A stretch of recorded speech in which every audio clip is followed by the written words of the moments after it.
Davom etamiz. Samarqand viloyatining Qo'shrabot tumanida Qo'rg'on dostonchilik maktabi va Ergash Juman Bulbul o'g'li merosi mavzusida xalqaro ilmiy-amaliy anjuman hamda Qo'shrabot navosi 2025 Respublika baxshichilik tanlovi ko'tarinki ruhda o'tdi. Festivalda mamlakatimizning turli burchaklaridan 70 nafarga yaqin taniqli va havaskor baxshilar, folklorshunos olimlar, baxshichilik san'atining boshqa namoyandalari, shuningdek Xitoy va Turkiya davlatlaridan mehmonlar tashrif buyurdi.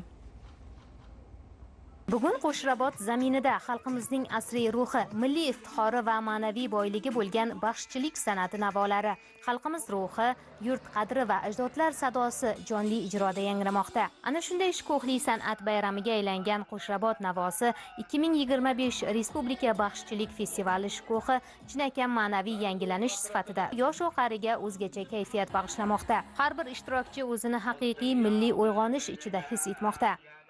Baxshilik san'atini rivojlantirish, baxshilik san'atini yuksaltirish, kelgusi avlodlarga yetkazishdir.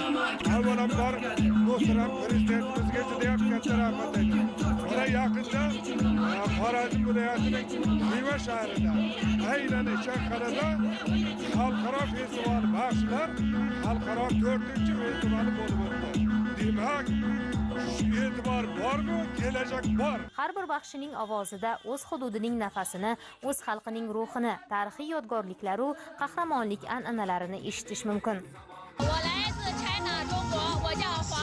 Biz bu festivalga o'zimizning qadimiy qo'shiq va raqslarimiz bilan ishtirok etyapmiz. Bilasizmi, tashkilotchilar tomonidan tanlangan joy menda katta taassurot qoldirdi.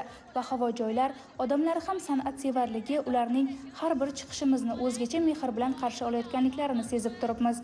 O'zbek baxshichilik san'ati dunyoda juda noyob yo'nalish. Baxshilarning kuylashidan hayratlandim.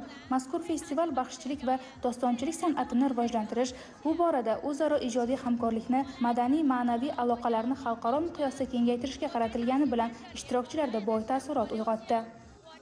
Qadimiy Qo'rg'on dostonchilik maktabi asoschisi, yirik baxshi, shoir va hofiz Ergash Juman Bulbul o'g'li merosini o'rganish, uni jahon ilm faniga tatbiq etish, shogirdlar qalbiga ko'chirish maqsadida tashkil etilgan xalqaro ilmiy-amaliy konferensiyada esa baxshichilik san'ati rivojiga ilm-fan asosida yondashish, xalq og'zaki ijodini tadqiq etish, arxivlashtirish va raqamlashtirish borasidagi muhim vazifalar xususida so'z bordi.